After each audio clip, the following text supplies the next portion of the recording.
Buck Buchanan for AM 1600 WTTF with today's edition of the Tiffin Seneca County Notebook. I am joined today via telephone with Libertarian Vice Presidential nominee for 2008, as well as best-selling author and a whole list of other accolades, Wayne Allyn Root. How are you today?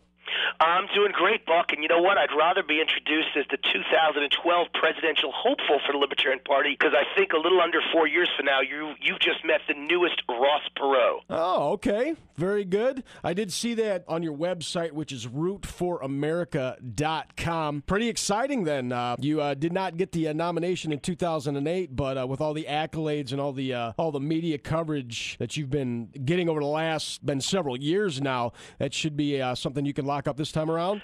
Yeah, well, listen, no libertarian. A lot of people ask why libertarians, if you have such a great message, why they haven't ever gotten elected or come close to getting elected on the national level. And the answer is we've never had a candidate who's a lightning rod, a candidate who is a controversial, high-profile lightning rod on national TV nonstop. And that's what I promised I'd become, and I've done it. Since the election, no libertarian vice president has ever gotten huge media coverage, obviously. I mean, vice presidents, Buck, are usually about as popular as Maytag repairman. And in my case, I had 3 Fox News appearances in just the last 2 weeks before the November 4th election.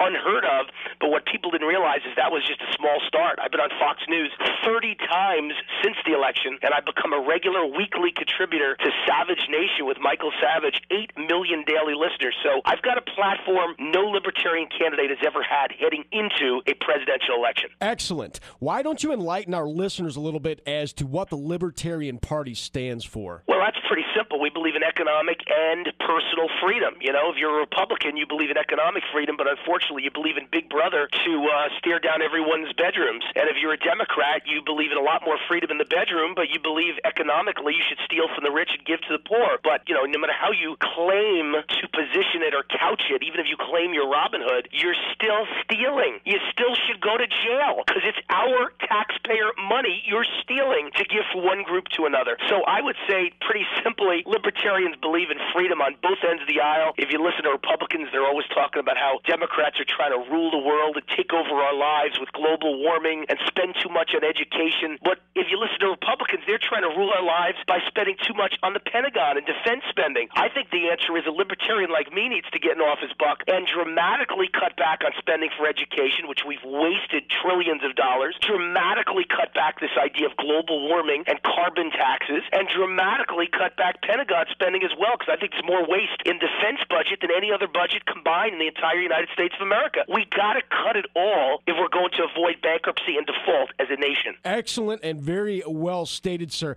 Now, for those who are listening, Mr. Root is going to be speaking at the first ever Libertarian Party of Ohio convention, which is going to go on at the Mohican Resort, which is just south of Manfield. That's May 1st, May 2nd, and May 3rd. You can go to www.lpo.org to get all the information on that. I'm looking forward to that speech, first of all, because you are a very inspiring speaker, and the testimonials online say Wayne is the only person ever that has been able to speak to receive questions from the mainstream media and be able to deliver an answer within those 30 or 45 seconds that actually has some meaning. So, I mean, the Libertarian Party is very excited about your candidacy in 2012. Well, I am too, and I think that, I walked around going to, 30 or actually about 40 state events before I got the VP nomination. I said the same thing at every one of them. Now, keep in mind, this is way before the election, way before even Hillary Clinton was defeated by Barack Obama. It was still very much in the air, and I kept telling everybody that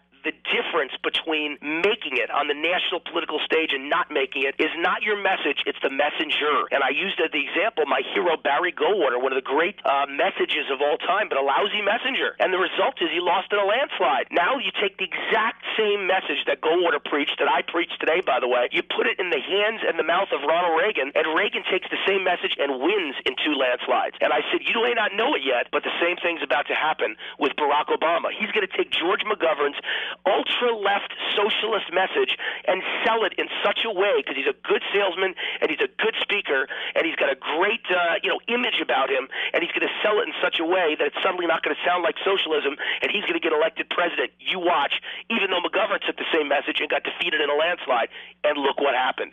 It's all about your ability to take a great message and be a great messenger, and unfortunately, the only thing I'll say about Obama is he's a great messenger with a message that has failed throughout history again and again and again, and that message, Buck, is socialism and Marxism. It never works to tax the rich to death.